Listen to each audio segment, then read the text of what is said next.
Hello, good morning, good afternoon, good evening, everyone. Welcome to this great webinar we have put together for you. I'm thrilled to be here with a great team that we assembled. Now, let's break the ice with a little fun fact because I'm not just a master data management enthusiast hosting this webinar today, but I'm also a runner with numerous marathons under my belt.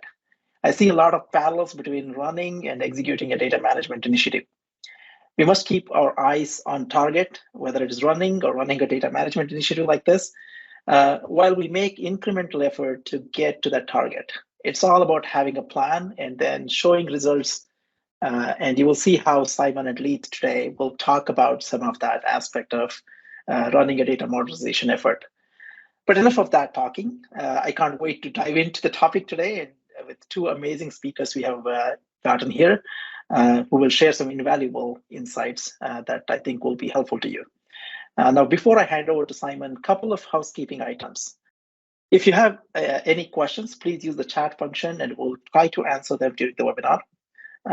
And the second thing, if you're looking for the presentation from today's session, you can access that from the download option, along with a few other assets that we have put together for you. And now I have the pleasure to introduce you to the speakers from EDC, the Export Development Canada. Simon Roy is Vice President of Enterprise Data Strategy and Modernization.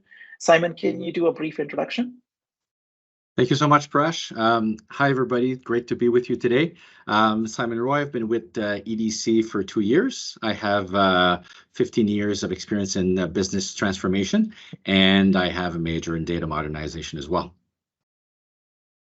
Excellent. And Leith Higdon is the Director of Data Modernization and Enablement at EDC. Leith, can you do a brief introduction as well? Yes, thanks, Prash. My name is Leith Higdon, and I've been with EDC for 4 years. And I have a business background, worked in marketing for a long time before making the switch to data modernization, and I'm loving it. Thank you, Leith. Again, thank you both for you joining. Simon, I will hand over to you at this point and have you take us through your journey. And I will obviously run your slides for you. Just let me know. That's perfect. Thank you so much. All right. So basically what we're going to share with you today is our story. It's still being written, but we've made a lot of progress over the last 18 to 24 months. We're really happy with the current posture we have with our business engagement. And we wanted to make it as pragmatic as possible. So if you feel there are levers that could apply to your organization, that you could actually pick them up and apply them. So that was one of our key objectives, to make it as simple as pragmatic as possible. So basically what we're going to cover today is very briefly, who is EDC, who we are, where we are now in terms of data modernization and how we got there. So Export Development Canada, we are Canada's export credit agency with over 75 years of experience. We have 40 offices worldwide and growing.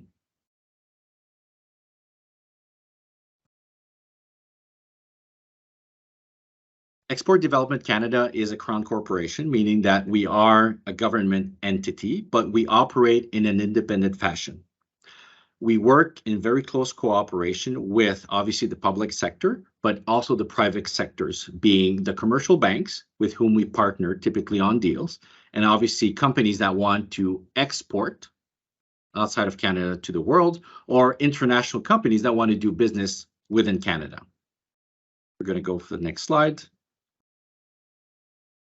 We offer a wide gamut of products. Obviously, financing and insurance are the ones that come to mind, but we have a very wide network. Like I mentioned, 40 offices worldwide. So we provide a huge amount of knowledge and connections to companies that want or are considering exporting. So one of our core objectives is to help companies prepare for exports before they need financing. And that's where our data comes to play.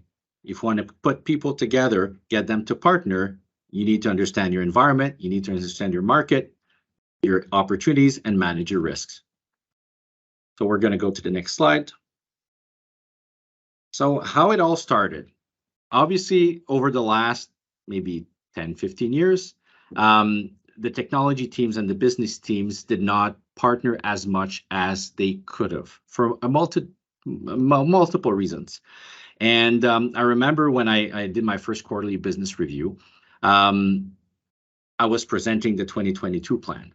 And very quickly, I got key questions or comments from our executives around, I don't know what you guys are doing. I don't know why you're asking for money. And I don't know what I'm going to get for it. So you can imagine that kind of changed the dynamic of the meeting. So, but it was great feedback. It really gave me a good perspective of what was our starting point? What was my starting point? And now we've managed to do, I can say, complete turnaround where we partner very closely with the business. We've managed to recreate that partnership and cooperation. So now we're at a point where they're interesting to understand what we're doing. We've managed to get stable funding. We have real life business problems that we are fixing. And when the business wants to develop new products and services, they reach out to us first. Is it always perfect? No, but that's why we're here. So we can tell you where we are now and how we got there. We can go to the next slide. Following that meeting, I knew I needed to convince our executives that they need to work with us. So we tried to explain from a technology perspective, what are the angles, what we're doing, the complexity, and that's what had been done in the past, and it never stuck. So we had to shock them into reality, really give them a good perspective of how bad the situation was with our legacy end-of-life infrastructure. We could demonstrate on one slide, we had 6 boxes with what I call scary data around the number of incidents, critical issues that we have, number of data marts, dependencies. You can imagine that, the complexity that we showed them. And that's honestly, when we showed that slide, we really saw faces change. They really saw how much of a difficult situation was built over the last 10 years and that we needed to manage. They started to understand enough of the complexity. But what really made the difference, if you look at the bottom left, uncontrolled risk exposure. In some cases, we have data on local files that are not governed that is exposing us in terms of audit or compliance, and that really resonated with them because it was clear to everybody that we had opportunities to improve, and that's a good way to put it, and that now they know they need to fix it. So it really got them engaged and to listen enough to what we needed to do. So that was a big, big impact. And from then on, we really changed the way we told our story. We changed our narrative. Obviously, there's a lot of technology component to data modernization, but we focus on solving real-life business problems. Number of incidents is not something they care about because it's visible, but what are the impacts and how do we mitigate the business impacts of those incidents? That's when we started really getting their attention. So what it looks like today. So when we managed to build a connection with the business, when I joined in 2022, obviously there had been a lot of work done in the previous years to clean up our foundations, to further stabilize our infrastructure, but we needed really to get the business engagement to get to the next level. But we wanted to be very realistic with them that this is at least a 5-year journey. Obviously, the big building blocks will be done in the first 3 years, but this is not something that we're going to resolve in 6 months. We need to prepare for a good 5-year of intense work. And we had to really create space. We created an offense and defense strategy. And for us, it was a game changer because by having, and even color coding it, defense was legacy, incident management, stabilization. So we could structure our conversations and presentations on, we're going to talk about the current problems, pause, look forward. So that really made a difference because it was very difficult for executives to really think about how we should be working in 12 to 18 months if we have problems today. So that really helped create the space, and it demonstrated that we have a lot of resources and efforts to mitigate our legacy and aging infrastructure. And we had really clear phases over the 5 years to help get the business in the right mindset.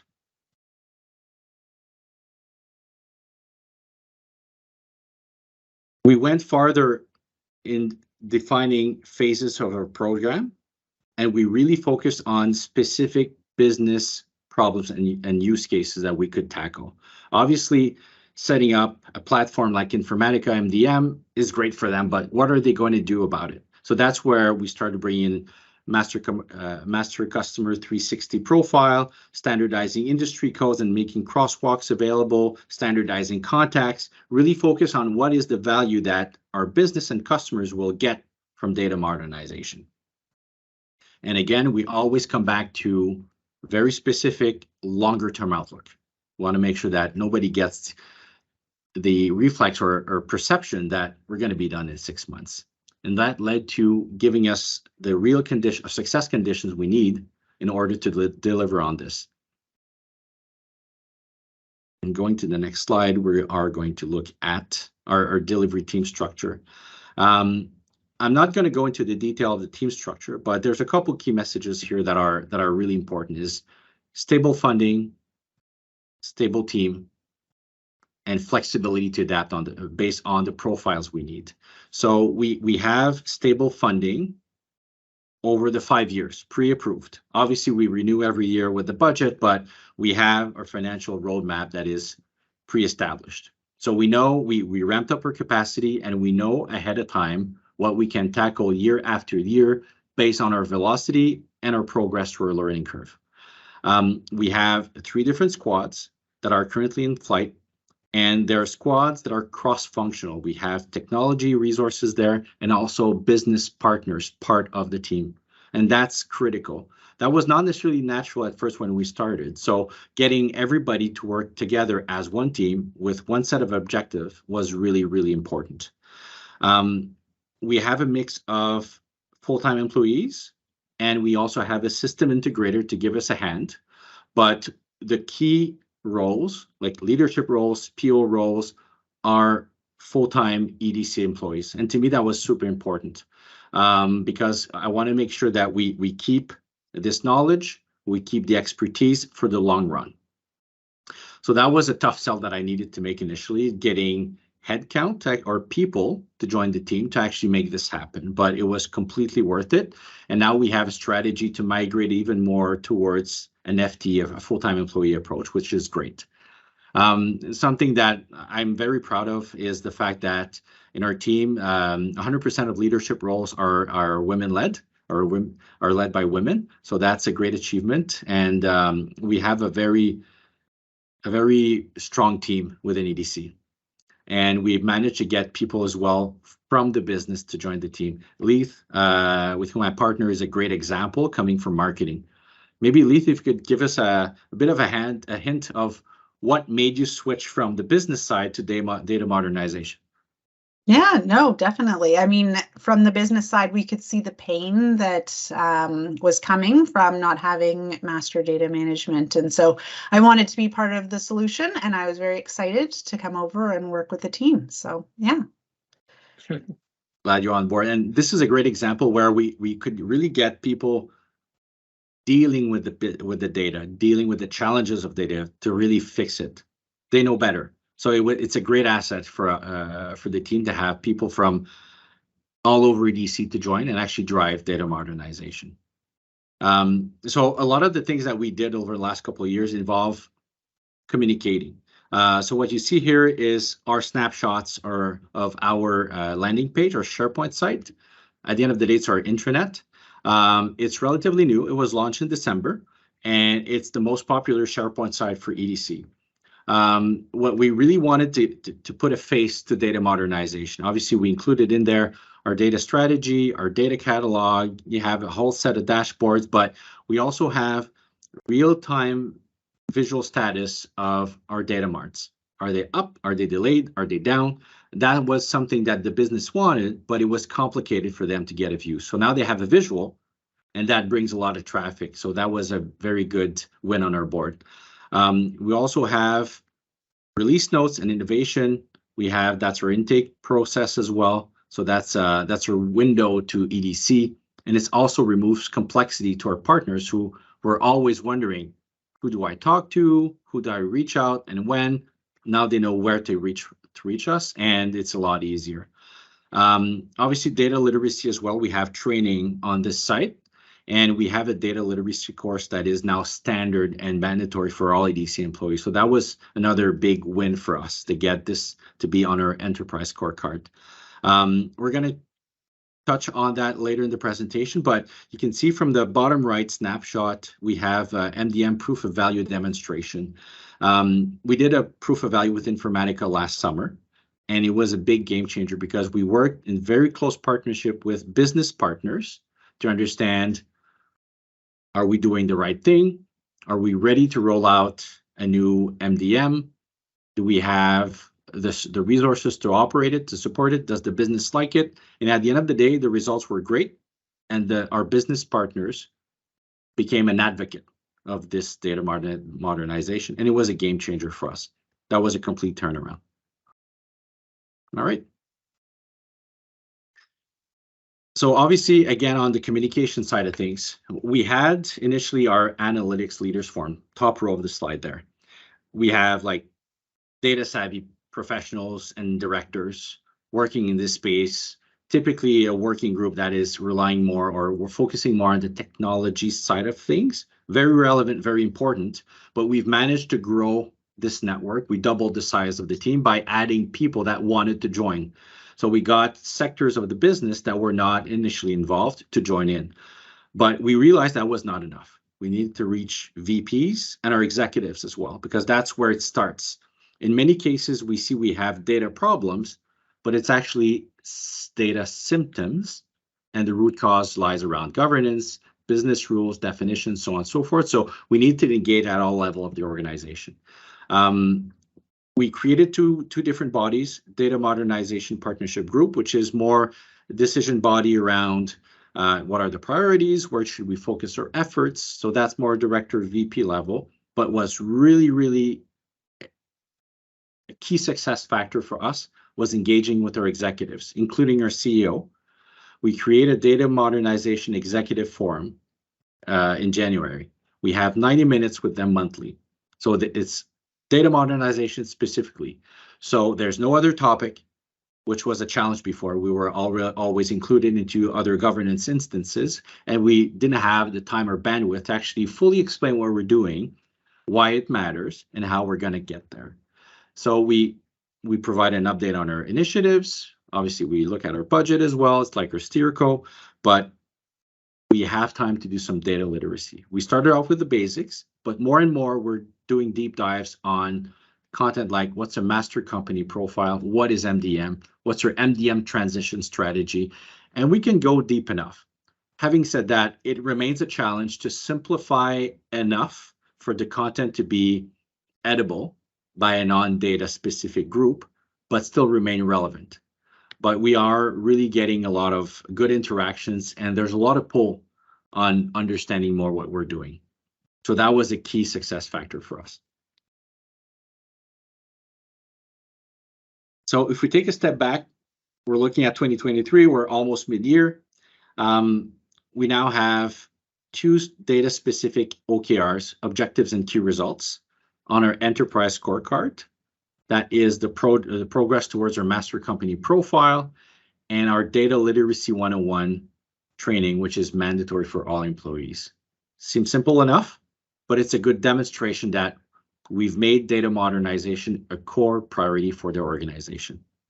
And if you look at the right-hand side, for our executive long-term incentive plan, we have one around decommissioning legacy data marts.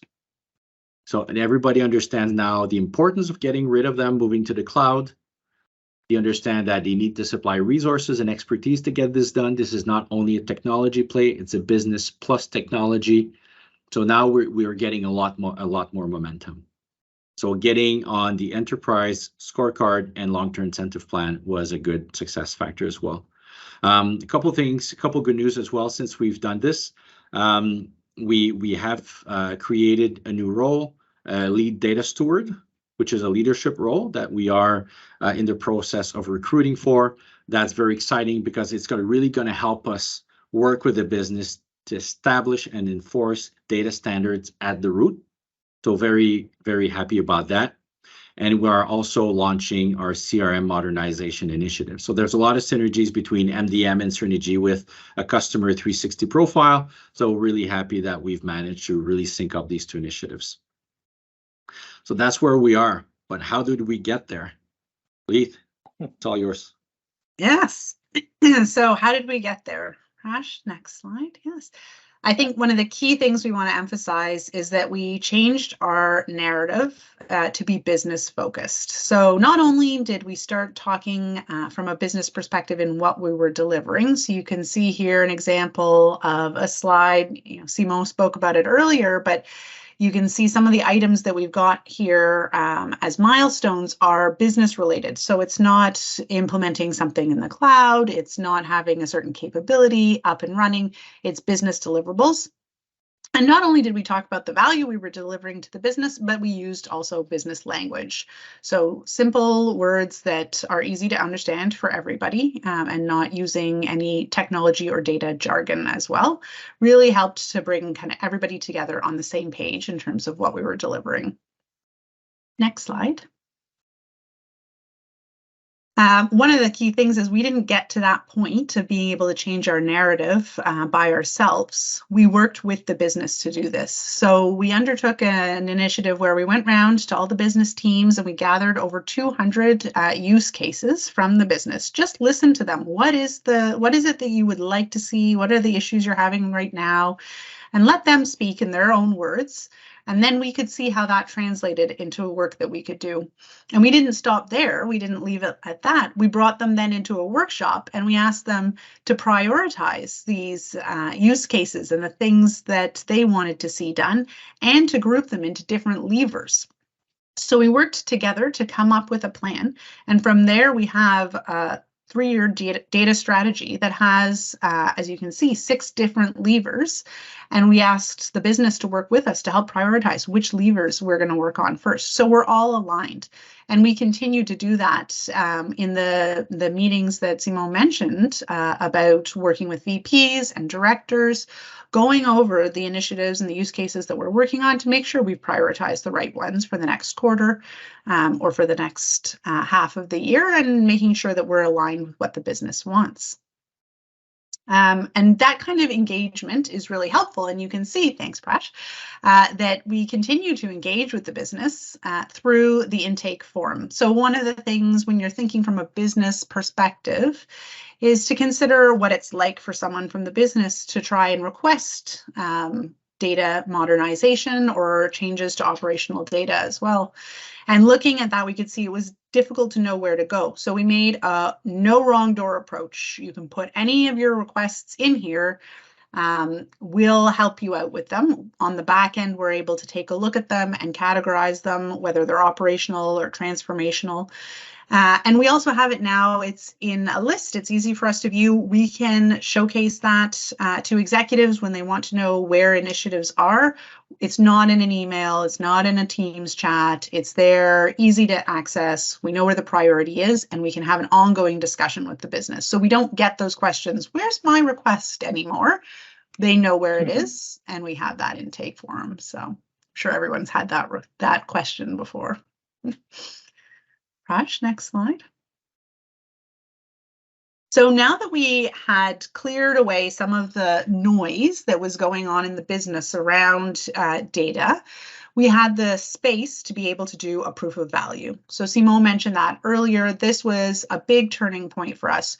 We, of course, worked with the business. I think you're going to see a theme here, but there's a strong connection with the business.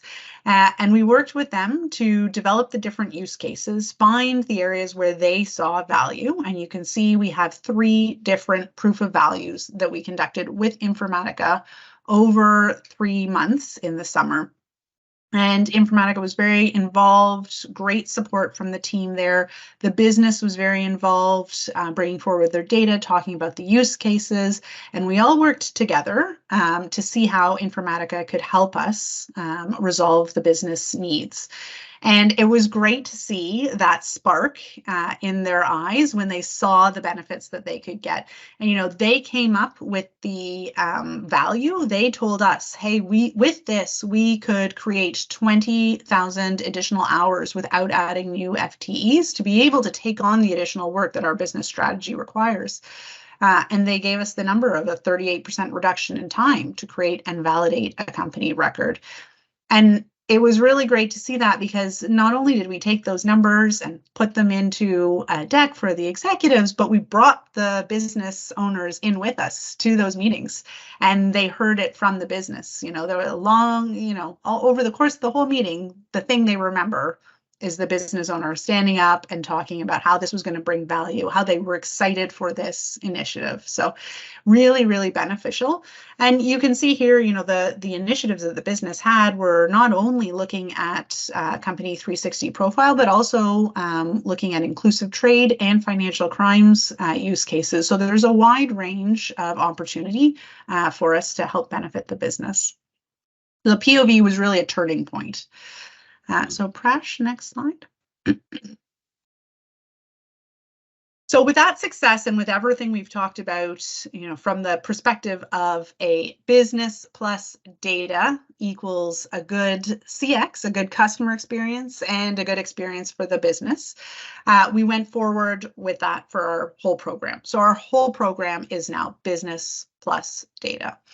And we involve the business through the business data stewards. So in all cases, each domain that we're looking at, there's business data stewards who are working with the data, but we also look at the subject matter experts. They come in and they work with us, dedicated to the squads while we work on their project. And of course, we have Informatica, the technology that we're working with, our data experts. And the whole goal is to make sure that we have data flowing across all the applications at EDC so that we can provide a holistic, seamless customer experience for our customers. And that one, I think, is really key, Simo? Yep, totally. Yeah. Next slide, Perch.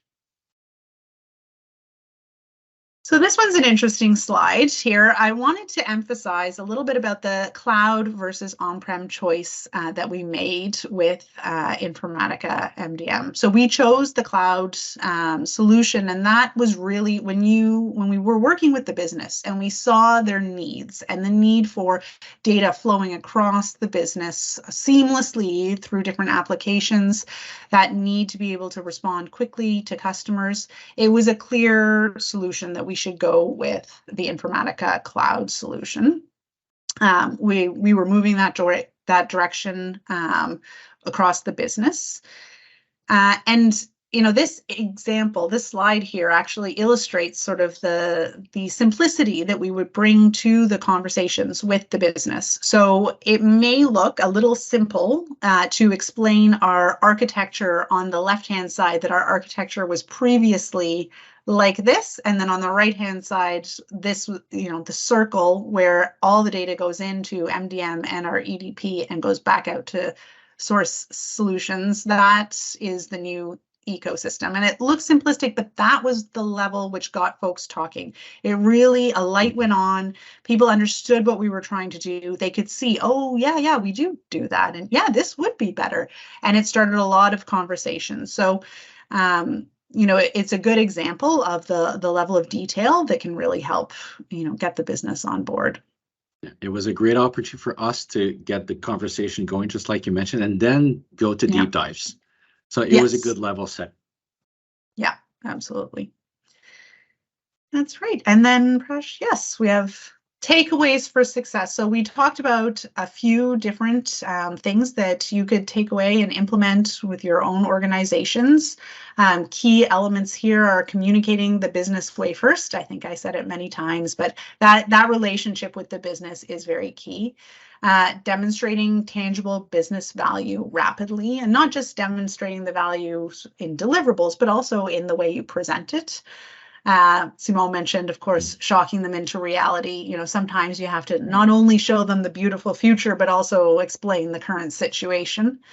clearing away that noise really helped to focus the conversation so that we could have those conversations about transformation without getting bogged down by the reality of what was happening right now, but still deal with the reality that was happening, making them feel confident that that was being dealt with, and then making room for the discussion about transformation. And then lastly, we talked about partnering with the business on everything. We've had such success, and it's been so wonderful to work with the business, you know, the alignment that's there, the excitement that we see across the business, and it's really helped move the initiative forward much more quickly than I think it would have done if we had been trying to develop something on our own. We have business buy-in at all levels. So those are the 5. Simone, did you have any additional takeaways you wanted to add? If there was one more I would add is around resiliency. Yeah. Obviously, the last 2 years were busy, and we also have to keep in mind that there was a lot of work done before to modernize, to set up to change the infrastructure. So resilience is super important because it's not something that you can resolve for overnight. Yeah, no, that's a good one. And, you know, it's important to keep the team sort of focused, and yet, you know, we know that we're going on a marathon. It's not a sprint, so we've got to keep moving forward. Yeah. So that's that. So that's where we are. Looking forward to tell you in a couple of months where we are now. So this is incredible. Thanks, Lee and Simon, for this great presentation. I'm really impressed how well you approached your data modernization initiative and how you successfully worked with the business. My key takeaways from this are how you rapidly release and have those interactive proof of value environments, and how that helped you improve customer experiences. And the concept of the business plus data is very powerful in my view. And the second, how you rationalize customer data to create that 360-degree view of business data as well as relationship, and how that helped you make that 38% reduction in time to create that validate company record. That's powerful as well. And finally, I took away the cloud offers immense flexibility, right, in meeting the changing business needs, and how fast and quickly and iteratively you address those business challenges. Very powerful stuff, and thank you for that. And that's a wrap up here. Some of you have asked some questions. We'll follow up those questions through answers via email. Simon and Leith, again, thank you so much for joining us this week and providing us great insights. It's incredible. Thank you so much for having us. Thank you. Our pleasure. Thank you, guys.